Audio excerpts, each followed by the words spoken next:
ஹல்லேலூயா. கர்த்தருடைய பரிசுத்த நாமம் மகிமைப்படுவதாக. நாம் இந்த வருஷத்தின் கடைசி பகுதியிலே நாம் வந்திருக்கிறோம். இந்த வருஷத்தின் கடைசி பகுதியிலே வந்திருக்கிற நாம் இந்த புதிய ஆண்டுக்குள் நாம் கடந்து செல்லும் பொழுது நாம் ஆண்டவரிடத்திலிருந்து ஒரு வாக்குத்தத்த வார்த்தையை கேட்டு, ஆண்டவரே, எனக்கு நீர் இப்படி ஒரு வாக்குத்தத்த வார்த்தையை தந்து என்னை தேற்ற மாட்டீரோ, என்னை வழி நடத்த மாட்டீரோ என்று சொல்லி நாம் ஆண்டவரிடத்தில் எப்பொழுதும் கேட்பது வழக்கம். ஆண்டவர் நமக்கு பல வசனங்களினால் வாக்கு பண்ணி நம்மை வழி நடத்தி இருக்கிறார். எத்தனை பேர் அதை விசுவாசிக்கிறீர்கள், அனுபவித்திருக்கிறீர்கள்? ஆண்டவர் உங்களுக்கு அதை செய்திருக்கிறார். அப்போ ஆண்டவர் நம்மளை வாக்கு பண்ணின ஆண்டவர், அவர் வழி நடத்த வல்லமுள்ள தேவனாய் இருக்கிறார். ஒவ்வொரு நாளும் ஆண்டவர் நம்மை வாக்கு பண்ணினபடியே வழி நடத்த விரும்புகிறார். இந்த 2023ஆம் ஆண்டிலே கர்த்தர் வாக்கு பண்ணினார். வாக்கு பண்ணினபடியே கர்த்தர் நம்மை நடத்துகிறார். இதுவரை நடத்தி இருக்கிறார். இந்த கடைசி நிமிடத்திலே நாம் வந்திருக்கிறோம். இந்த கடைசி நிமிடத்திலே நிற்கிற நாம் ஆண்டவருடைய சமூகத்திலே, ஆண்டவரே, நீர் எனக்கு தந்த வாக்கு தத்தங்கள் இதுவரை நிறைவேறினதற்காய் ஸ்தோத்திரம் என்று எத்தனை பேர் சொல்ல போறீங்க? ஹல்லேலூயா. சில நேரத்தில் நாம் கர்த்தரிடத்திலிருந்து பெரியதாக எதிர்பார்த்தபடினாலே, பெருசாக எதிர்பார்த்தது பெருசாக கிடைக்கலன்னொடனே நம்ம என்ன நினச்சிட்றோன்னா, ஆண்டவர் எனக்கு தரல. இல்லை, ஆண்டவர் அவர் திட்டம் பண்ணினபடி கரெக்டாக கொடுத்துருக்கிறார். சில நேரத்தில் சில விஷயம் கிடைக்காததுக்கு காரணங்கள் 3 காரியம் இருக்கும். 1, எப்பொழுதுமே நாம் அதற்கு சில நேரத்தில் அதை பயன்படுத்த தெரியாதவர்களாக இருக்கலாம். இல்லை என்றால் அதை பெற்றுக்கொண்டு நம்முடைய செயல்பாடுகளிலே மாற்றம் பெரியதாய் வந்துடலாம். 3வது, நம்ம எப்பொழுதுமே அது அவருடைய சித்தமா திட்டமா என்பதை அறியாமல் போய்விடுகிறது. ஆனால் ஆண்டவர் வாக்கு பண்ணி அவர் ஆசீர்வதிக்கிற தேவன். அவருடைய வாக்கு தத்தங்கள் ஒரு நாளும் மாறுவதில்லை. எத்தனை பேர் விசுவாசிக்கிறீங்க? அவருடைய வாக்கு தத்தங்கள் ஒரு நாளும் மாறுவதில்லை. அப்போ வாக்கு தத்தம் தந்திருக்கிறாரு.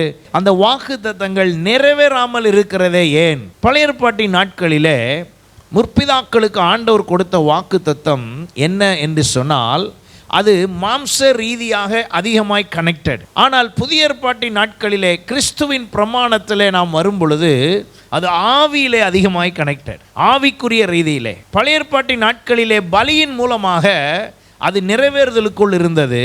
இப்பொழுது கிறிஸ்துவின் பிரமாணத்திலே அன்பினால் நிறைவேறுகிறதா இருக்கிறது. அல்லேலூயா. அன்பினாலும் தேவனுடைய ஆவியினாலும் நிறைவேறுதலாக இருக்கிறது. முற்பிதாக்களின் நாட்களிலே அவைகள் எல்லாம் பலியின் மூலமாக அந்த வாக்கு தத்தங்கள் நிறைவேறுவதற்கு ஏதுவான காணிக்கைகள், பலி செலுத்துதல் அப்படியாக இருந்தது. அப்போ நம்ம ஒவ்வொருவருடைய வாழ்க்கையிலையும், நம்ம ஒவ்வொருவருடைய செயல்களிலும் ஆண்டவர் செய்திருக்கிற காரியத்திலே நம்ம எல்லாரும் பார்க்க வேண்டிய விஷயம் என்ன என்று சொன்னால், இப்பொழுது எனக்கு ஏற்பட வேண்டிய அந்த வாக்குத்தத்த நிறைவேறுதல் அது தேவனுடைய ஆவியினாலும் நம்முடைய அன்பினாலும் அது நடக்கும். அதை நான் சரியாய் பெற்றுக்கொள்ள வேண்டும். ஆகையினால தான் 1 ராஜாக்கள் 8ஆம் அதிகாரம் 24ஆம் வசனத்தில் நீங்கள் வாசிக்கும் பொழுது, அங்கே தேவரீர் என் தகப்பனாகிய தாவீது என்னும் உம்முடைய தாசனுக்கு செய்த வாக்கு தத்தத்தை காத்தருளினீர். சாலமோன் தன்னுடைய தகப்பனுக்கு கொடுத்த வாக்கு தத்தத்தை குறித்து நினைவு கூர்ந்து பேசுகிறார். அதை உம்முடைய வாக்கினால் சொன்னீர், இந்நாளில் இருக்கிறபடி உம்முடைய கரத்தினால் அதை என்ன செய்து விட்டீர்? நிறைவேற்றி விட்டீர். உங்களுக்கும் எனக்கும் ஆண்டவர் வாக்கினால் சொன்னார், அதை கரத்தினால் நிறைவேற்றுகிறார். அல்லேலூயா. அப்ப ஆண்டவர் சொன்னது நிறைவேறாமல் இருக்கிறது என்றால் காரணம் வேண்டுமே. நம்ம உடனே என்ன நினைப்போம்? நிறைய நேரம், ஒருவேளை சாத்தான் எனக்கு வருகிற வாக்கு தத்தங்களை எல்லாம், ஆசீர்வாதங்களை எல்லாம் தடுத்து விட்டானோ என்று நம்ம நினைக்கிறோம். ஆனால் வேதம் சொல்லுகிறபடி நம்முடைய கவனம் சரியா இருந்தால் வாக்கு தத்தம் நிறைவேறுதலும் சரியா இருக்கும். என்ன கவனம்? அப்போ தாவீதுக்கு அருளின வாக்கு தத்தங்களை குறித்து 2 நாளாகமம் 1:9 அவர் சொல்லுகிறார், தேவனாகிய கர்த்தாவே, நீர் என் தகப்பனாகிய தாவீதுக்கு அருளின வாக்கு தத்தம் உறுதிப்படுவதாக. தேவரீர் பூமியின் தூளத்தினை ஏராளமான ஜனத்தின் மேல் என்ன ஆக்கினீர்? ராஜாவாக்கினீர். என்னுடைய தகப்பனுக்கு தந்த வாக்கு தத்தம் எனக்கும் நிறைவேறும்படி செய்தீரே என்று அங்கே நாம் வாசிக்கிறோம். அப்போ ஆண்டவர் வாக்கு தத்தம் பண்ணினதை நாம் பெற்றுக்கொள்ள வேண்டும். அந்த பெற்றுக்கொள்ளுகிறதுல எது தடையை பண்ணுகிறது, எது தடையாக இருக்கிறது என்பதை சரியாய் அறிந்து கொள்ள வேண்டும். 3 காரியங்களை வாக்குத்தத்தம் தடைப்படுவதை குறித்து நான் உங்களோடு சொல்ல விரும்புகிறேன். முதலாவதாக, எபேசியருக்கு எழுதின நிருபம் 6ஆம் அதிகாரம் 3ஆம் வசனம் இப்படி சொல்லுகிறது, உன் தகப்பனையும் உன் தாயையும் கனம் பண்ணுவாயாக என்பதே வாக்குத்தத்தமுள்ள முதலாம் கற்பனையாக இருக்கிறது. உங்களுக்கு ஆண்டவர் இந்த பூமியில் வாக்குத்தத்தம் நிறைவேற பண்ணணும்னா முதல்ல உங்கள் தாய் தகப்பனை என்ன பண்ணணுமா? கனம் பண்ண வேண்டும். நாம் சரியாய் தாய் தகப்பனை கனம் பண்ணினால்தான் நமக்கு கிடைக்கிற ஆசீர்வாதம் ஒழுங்காக என்ன செய்யும்? கிடைக்கும். எப்போதுமே ஒரு கணவன் ஆசீர்வாதமாக இருக்கணும்னா மனைவி முறுமுறுக்காமல் இருக்கணும். ஒரு குடும்பம் ஆசீர்வாதமாக இருக்கணும்னா மருமகளும் மாமியாரும் அங்கே இருக்கிற குடும்பத்தில் இருக்கிற எல்லாரும் யாரும் ஒருத்தருக்கு விரோதமாக ஒருத்தர் என்ன செய்யாமல் இருக்கணும்? முறுமுறுக்காமல் இருக்கணும். அதுக்கு தான் வேதம் சொல்லுகிறது, உன்னுடைய தகப்பனையும் உன் தாயையும் என்ன செய்யணும்? கனம் பண்ணணும். நாம் என்ன நினைக்கிறோம்? எனக்கு வாக்குத்தத்தம் நிறைவேறவில்லையே. ஆண்டவர் நிறைவேற்ற விரும்புகிறார். யாருக்கு நிறைவேற்றுகிறார்? நீங்கள் சரியாய் கவனித்து வேதத்தை ஆராய்ந்து பார்ப்பீர்கள் என்றால் இதெல்லாம் கவனிக்கணும். எபேசு சபைக்கு எழுதும்போது பவுல் சொல்லுகிறார், அவர் நியாயப்பிரமாணத்தில் உள்ளதான சட்டத்தையும் கற்பனையையும் இப்பொழுது ஆவியினாலும் அன்பினாலும் நடந்து கொள்ளுகிற காரியத்தையும் சேர்த்து எபேசு சபைக்கு எழுதுகிறார். அவர் சொல்லும் பொழுது அதை அப்படி சொல்லுகிறார், வாக்குத்தத்தம் உள்ள முதலாம் கற்பனை என்ன என்று சொன்னால், உன் தாயின் தகப்பனை என்ன செய்யணும்? கனம் பண்ண வேண்டும். இரண்டாவதாக, நாம் ஆண்டவரிடத்திலிருந்து இந்த வாக்குத்தத்தங்களை பெறுவதற்கு ஏதுவாக இரண்டாவதாக என்ன செய்ய வேண்டும் என்று சொன்னால், 1 யோவான் 2ஆம் அதிகாரம் 25ஆம் வசனம் சொல்லுகிறது, நித்திய ஜீவனை அளிப்பேன் என்பதே அவர் நமக்கு செய்த வாக்குத்தத்தம். அப்போ நல்லா கவனிங்க, நம்முடைய வாக்குத்தத்தம் எல்லாம் எப்படி யோசனையாக இருக்கிறது என்றால், இந்த பூமியிலே வாழுவதற்கு ஏதுவான வாக்குத்தத்தமாக எனக்கு இருக்காதா என்று சொல்லி நாம் அநேக நேரத்தில் ஏங்குகிறோம். ஆண்டவர் எனக்கு ஒரு வாக்கு பண்ணி என் பிஸ்னஸை டெவலப் பண்ணிடுவாரா? ஆண்டவர் ஒரு வாக்குத்தத்தம் கொடுத்து என் குடும்பத்தை அடுத்த லெவலுக்கு கொண்டு போயிடுவாரா? ஆண்டவர் ஒரு வாக்குத்தத்தம் கொடுத்து எனக்கு வேண்டிய ஆசீர்வாதங்களை தந்து விடுவாரா?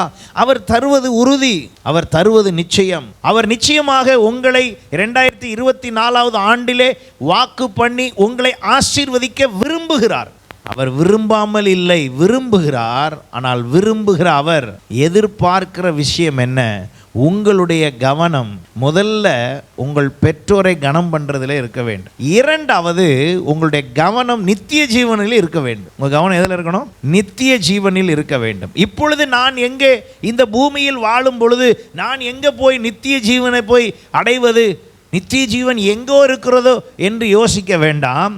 யோவான் சுவிசேஷம் 17ஆம் அதிகாரம் 3ஆம் வசனம் தெளிவாக நித்திய ஜீவன் என்றால் என்ன என்பதை குறித்து தெளிவாக சொல்லுகிறது. ஒன்றான மெய் தேவனாகிய உம்மையும், அதாவது பிதாவையும், நீர் அனுப்பினவராகிய இயேசு கிறிஸ்துவையும் அறிவதே என்னது? நித்திய ஜீவன். அப்போ முதல் காரியம், எனக்கு வாக்குத்தத்தம் நிறைவேறணும்னா முதல்ல நான் செய்ய வேண்டியது என் தாயும் தகப்பன் என்ன செய்யணும்? கனம் பண்ணணும். இரண்டாவது செய்ய வேண்டிய விஷயம் என்னவென்று சொன்னால், நான் நித்திய ஜீவனை அளிப்பேன்னு நமக்கு சொல்லியிருக்கிறாரு. அதை அளிப்பதற்கு நான் செய்ய வேண்டியது, என்னை படைத்தவரையும் அவர் எனக்காக பலியாகும்படி அனுப்பினவரையும் நான் எந்த அளவுக்கு அறிந்து கொள்ளுகிறேனோ அந்த அளவுக்கு தான் என் வாக்குத்தத்தம் நிறைவேறும். அல்லேலூயா. ஏனென்றால் முற்பிதாக்களின் நாட்களிலே பலி செலுத்தினால் போதும். ஆனால் இப்போ பலி அல்ல. இப்பொழுது நாம் ஆவினாலும் தேவ அன்பினாலும் தான் அதை செய்ய முடியும். நாமும் அன்பினால தான். முழு புதிய ஏற்பாடும் என்ன கவனித்து பார்ப்பீர்கள் என்றால், முழு புதிய ஏற்பாடும் அன்பில் முடிகிறது. பழைய ஏற்பாட்டு முழுவதும் பலியில் இருக்கிறது. புதிய ஏற்பாடு முழுவதும் எதில் இருக்குது? அன்புல இருக்குது. பலியை செலுத்தினால் முடிந்து விட்டது. ஆனால் இப்பொழுது நாம் அன்பு பாராட்டுவது தான் இப்பொழுது நம்முடைய இந்த வாழ்க்கையில இப்பொழுது இருக்கிற இந்த வாழ்வு. அப்ப நம்முடைய அன்பு எப்படி இருக்கிறது? அப்ப நான் பெற்றோரை அன்பு செலுத்துகிறேன்.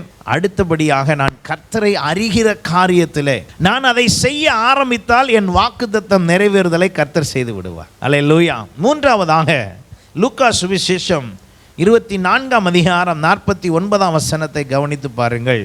என் பிதா வாக்குத்தத்தம் பண்ணினதை இதோ நான் உங்களுக்கு அனுப்புகிறேன். நீங்களோ உன்னதத்திலிருந்து வரும் பலனால் தற்பிக்கப்படும் வரைக்கும் எருசலேம் நகரத்தில் இருங்கள் என்றார். மூன்றாவதாக, உங்கள் வாக்குத்தத்தம் சரியாய் நிறைவேற வேண்டும் என்றால் உங்களுக்குள்ளே உன்னதத்தின் பலன் இருக்க வேண்டும். இந்த மூன்று காரியங்கள் கனம் பண்ண வேண்டும், அறிய வேண்டும், பலன் அடைய வேண்டும். இந்த மூணுலையும் நீங்கள் கவனம் செலுத்தினீங்கன்னா அவர் உங்களுக்கு தருகிற வாக்கு தத்தத்தை நிறைவேற்றுவதில் அவர் கவனம் செலுத்துவார். அல்லேலூயா. நியாயப்பிரமாணத்தின் காலத்தில் பலியின் மூலமாய் நிறைவேற்றினார்.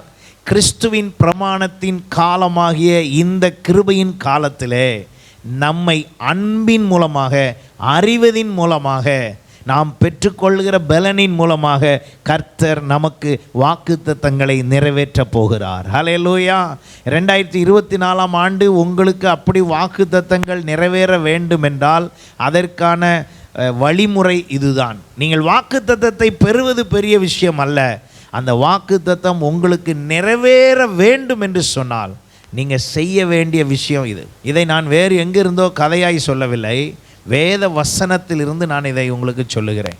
நீங்களும் நானும் அதை அப்படித்தான் பெற்றுக்கொள்ள வேண்டும். எத்தனை பேர் விசுவாசிக்கிறீங்க? அல்லேலூயா. வேதம் சொல்லுகிறபடி கீழ்ப்படிந்து நீங்கள் செய்து பாருங்கள். கர்த்தர் உங்களுக்கு நீங்கள் பெறுகிற வாக்கு தத்தங்களை, கர்த்தர் உங்களுக்கு கொடுத்திருக்கிற வாக்கு தத்தங்களை நீங்கள் சுதந்தரித்து கொள்வீர்கள், அதை பெற்றுக்கொள்வீர்கள், அதை அனுபவிப்பீர்கள். கர்த்தர் கொடுக்கிற வாக்கு தத்தங்கள் உங்களுக்கு ஆம் என்றும் ஆமேன் என்றும் அது நிறைவேறுதலாய் காணப்படும். அல்லேலூயா. அப்படியாக கர்த்தர் இந்த ஆண்டு நம்மை ஆசீர்வதிக்க போகிறார். நாம் ஆசீர்வாதத்தை பெறப் போகிறோம். கர்த்தர் தாமே உங்கள் ஒவ்வொருவரையும் ஆசீர்வதிப்பாராக.